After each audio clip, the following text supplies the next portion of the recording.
Many artists use paints and a brush, but only a handful of artists use air and a gas flame. Young Tony heard of artists who can make some fancy glass things like birds and flowers and everything. My mother says they're called glass blowers. Might I see what they can do on your show? Signed, Tony Halloway. Okay, Tony, I want you to meet a very charming couple right now, George and Louise Hammersfar of Brooklyn. They're better known as Mr. and Mrs. Glass. You asked for it. Now, George is working with a leaded glass. He tells me this may turn out to be a dinner bell.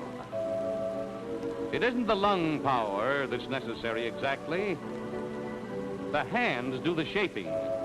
The blowing from the lungs merely enlarges the glass. Here's an interesting bit of work. This is Pyrex that Mrs. Hammersfar is working on. I think that's a miniature carousel. She's working on the base. I hope we have it finished. George comes from a long line of folks who have followed this. Two of his sisters are engaged in it, also his father. And his father is the one that taught George this art. Before that, the grandfather also was a glass blower. Watch and see how we're coming along with a little, it's almost like crochet work that she is doing there.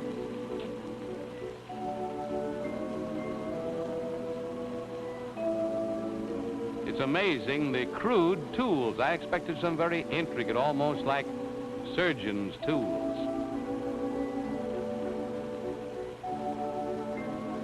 As an ordinary file to round out the bell.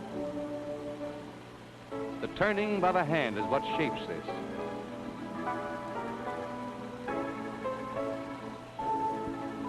Yeah. You see? It pivots. A miniature little carousel. Haha, that's great.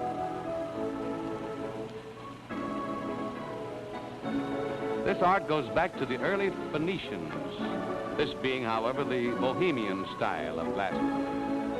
And now I guess he's finishing. He must be putting in the little bell clapper. Uh-huh.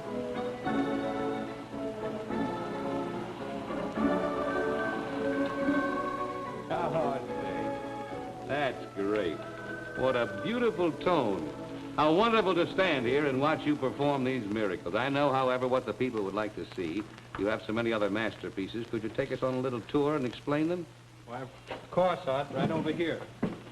Here we have our animal department with fawn and dogs, horse and swan and large deer, an elephant, and another horse, and here we have a donkey. Over here we have a unicorn. This was designed especially for the picture The Glass Menagerie and had a very important part in the picture. Oh, I remember that. Down below here, we have the bird department. All different types of birds and bird baths, a little wishing well. Now over here we have a bird basket with a crocheted base, a model birds, and a swirled handle. And that looks so delicate. And you're a great big husky fellow yourself. It's an interesting work. And Louise, you have also an assortment over here. Yes, Bob. There's a Mexican sitting under a cactus tree, fighting cock, a living room set, and a harp. And this is our ship department. These are smaller models of this large one. This is all spun glass. The hull, mast, and sails are done separately. It has 30 sails. How long would that take to make? Oh, that took him a whole week to make. A whole week. It's a beautiful thing. And this is the miniature carousel. That's what you were making, huh? Yes. And here's the larger one. The top and bottom are made separately, and the animals are all solid glass, and they're made individually. That's wonderful. Gee, I'd like to pay a dime and take a ride on that beautiful one there. That is lovely. And wasn't I right in saying that it's kind of almost like crochet work there? Yes. See, that's great. I want to tell you, Hammersfar, that's a Dutch name, isn't it? Yes.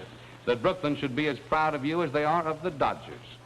That's nice of you to say, Art, but we plan to live in California from now on. Oh, so. Yes, Art. If you're ever down Alvera Street, come in and see us. Famous Alvaro Street. I'll bet you there'll be thousands and thousands who'll walk up to you, and you may call them, they say, Mr. and Mrs. Glass.